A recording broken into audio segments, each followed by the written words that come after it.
Welcome back, young scholars. In this video, we'll be discussing the French Revolution. So the big questions you should be able to answer after watching this video are: first, what were the major causes of the French Revolution? Second, what were the major phases of the French Revolution? And third, what were the similarities and differences between the French and American revolutions? So first, what were the major causes of the French Revolution? We can really discuss three major causes of the French Revolution. First, there was a significant debt that the French had accrued as a result of their involvement in a number of wars. First, we have the 7 Years' War, or what's known in the United States as the French and Indian War, which was fought between primarily the French and the British. It was really the first major global war. But we also had France's involvement in the American Revolution. So as you see in this image depicting the surrender at Yorktown, we have the British here that were surrendering to General George Washington and the colonial army here. But on this side, we have the French. So again, the French were very much involved in the American Revolution, and to fight wars, it cost a significant amount of money. And so France was building a larger and larger debt, and as a result, they had to impose more and more taxes. And in France, that tax burden fell almost exclusively on what's known as the Third Estate. So France was divided up into three estates. The first estate was the clergy, the second estate was the nobility, and the third estate was the peasantry. And so 97% of the population of France was represented in this third estate, but they had to pay 100% of the taxes because the first estate was exempt for taxes and the second estate was too. And so there was what was perceived as an unjust system of taxation in France. Second, there were Enlightenment ideas that were increasingly coming to the forefront, which were challenging the authority of the king and the church. So ideas like liberty and equality and popular sovereignty, that power comes not from God, but instead from the people. Ideas from thinkers like John Locke and Thomas Hobbes and Baron de Montesquieu. And we see these ideas kind of played out in a document that the French are going to draft called the Declaration of the Rights of Man and of the Citizen. And provisions within the Declaration of the Rights of Man and Citizen are again going to stress ideas like men are born free and equal in rights, that there shouldn't be any social distinctions, and that France should be governed by a rule of law, not just the sort of arbitrary whims of the king. So again, these Enlightenment ideas are increasingly making their way into French thinking. And then finally, there's widespread famine. There is a bread shortage. Bread prices increase as population is growing in France, and they're outpacing their resources. And so there are these widespread famines, which leads to riots. So what were the major phases of the French Revolution? Really, the French Revolution begins with a meeting of the Estates General. So the king at the time, Louis XVI, is going to call together representatives of the three estates. So the clergy, the nobility, and the other people not represented in the first two estates. So at the meeting of the Estates General, the third estate gets very fed up, first of all, with having to pay all of the taxes, and also with the fact that they didn't have a lot of political clout in this meeting of the Estates General. So the first two estates could essentially outvote the third estate because each estate had kind of equal representation in this particular representative body. So what the members of the third estate did was they got together on a tennis court, maybe it was a handball court, and they declared an oath that they would continue to meet until they drew up a new constitution for France. And that's exactly what they did. After drafting the Declaration of the Rights of Man and Citizen, they formed a new legislative body called the National Assembly, where they weren't seeking to get rid of the monarchy, but instead to create constitutional limitations on King Louis's power. So they wanted him to recognize these ideals of equality, of liberty, while at the same time protecting property rights of individuals. So Louis XVI is going to eventually perceive his powers as having been kind of taken away from him. He is going to attempt to escape to Austria, which was the location where his wife Marie Antoinette's family was from.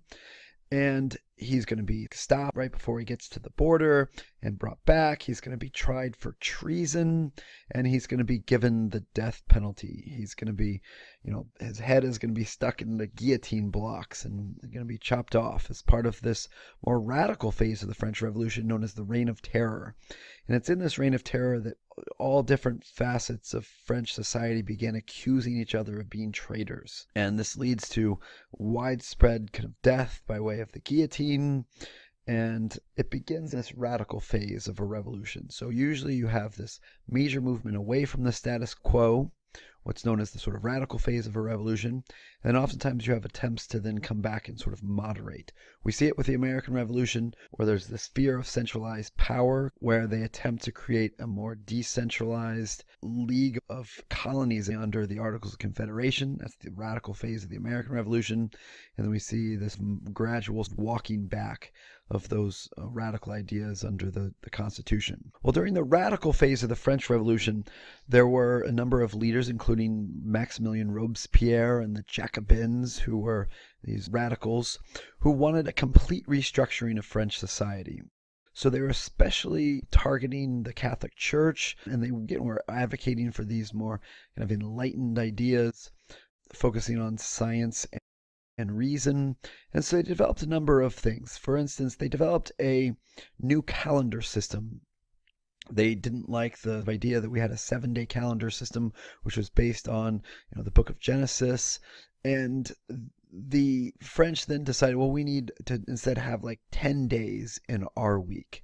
Far more rational system. And we need to abolish this 28 days in some months and 30 days in other months, 31 days. So they created a system with 30 days made up essentially of 3 10-day weeks. And they believed again and made the case that this was a far more rational approach to structuring their society. They also confiscated church property. They sold off some of it, and then they converted some of the existing Catholic churches to what are known as temples of reason or philosophy. So again, this is a kind of classic secular approach to forming and structuring a society. At the end of the day, though, again, this is known as the Reign of Terror because there was a significant amount of chaos within French society. And so it's the military who rises over time to power. It is a democratic republic. People have representatives that they can elect, but ultimately it's the people with guns who end up seizing the most power in French society, partly because the economic problems hadn't been solved. Right? Economic problems were still affecting and plaguing France, and as we're going to see in world history, when we have societies that are mired in economic problems, oftentimes they will turn to a single leader in order to try and solve those problems. And in the case of France, that leader was Napoleon Bonaparte, a military general who seizes power in 1799. Now, Napoleon wasn't particularly tall, only standing about 5'6", although that's sometimes a kind of myth about Napoleon. He actually was pretty average height for most Frenchmen. Napoleon was a moderate reformer. Again, he's going to seek to sort of moderate and move away from these more radical ideas that were part of the sort of movement by the Jacobins.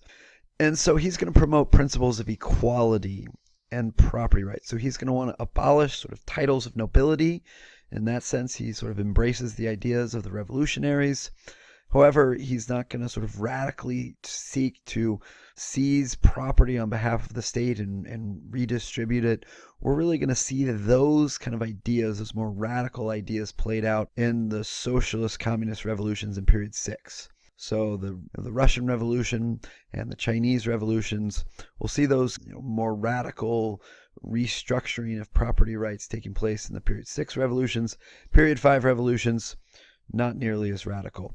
Napoleon also supports bringing back the Catholic Church, right? This idea that we can live in a more secular society didn't work for Napoleon. Now, Napoleon was a military leader. As we'll see, military leaders oftentimes are pretty into suppressing opposition, right? They're sort of used to following a chain of command. And so Napoleon is one of these people who limit freedom of speech in France, but he ultimately was relatively successful as a military commander. He's going to expand French boundaries all the way over into Spain and into Portugal. So there's the French invasion of the Spanish and the Portuguese, which is going to be a critical event when it comes to the people of the Americas, right? Because the Spanish and the Portuguese have established colonies in the Americas, and with these Napoleonic wars essentially distracting Spain and Portugal from their colonies, the colonies will then engage in a number of revolutions to free themselves from the Spanish and the Portuguese.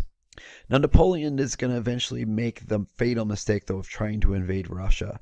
And you can see it in this infographic. It shows you in the size here of the line represents the size of Napoleon's army. So he starts out with around 600,000 soldiers as they're making their way towards Moscow over here. You can see his army shrinking as the temperature is declining. And eventually he's forced to turn back, and he ends up back in France with only about 15,000 of the 600,000 that he left with. So he's defeated. He's eventually exiled into an island called Elba off the coast of Italy. He then is able to escape and sort of reassert power, and then is defeated again at the Battle of Waterloo. And so that's really the story of Napoleon. Eventually loses power in about 1815. So what are the similarities and differences between the French and American revolutions? In order to answer this question, I want you to fill out the Venn diagram that's on the bottom of your note sheet.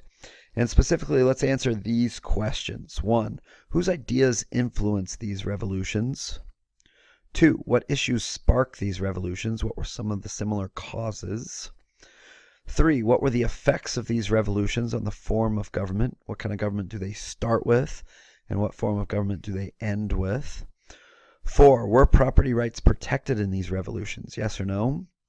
5, how did these revolutions limit the power of government? Specifically, what did they draft or create in order to limit the powers of government? 6, just think a little bit about the timing. Which revolution comes first? Which revolution sort of builds upon the ideas of the other? 7, what were the revolutionaries fighting for? Who were they fighting against? That really is an important distinction.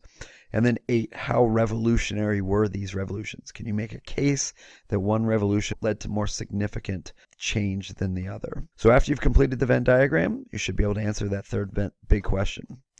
So again, what were the major causes of the French Revolution? And then what were the major phases of the French Revolution?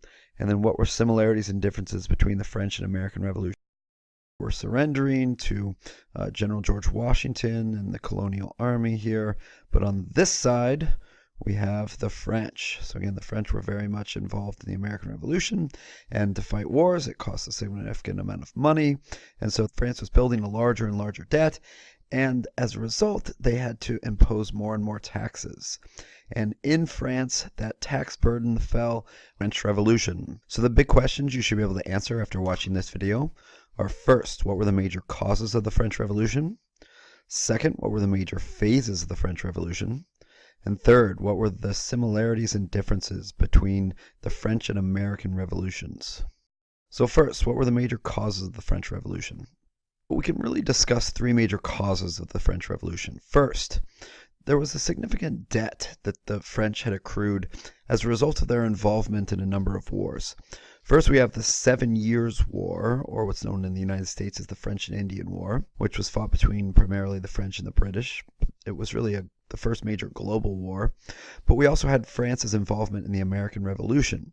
So as you see in this image depicting the surrender at Yorktown, we have the British here that were almost exclusively on what's known as the Third Estate.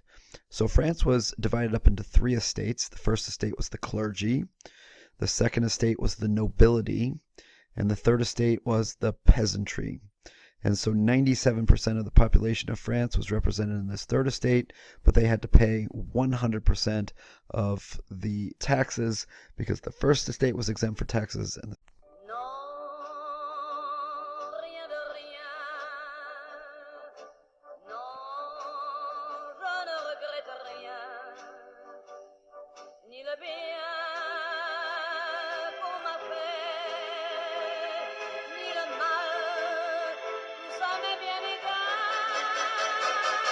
Welcome back, young scholars. In this video, we'll be discussing the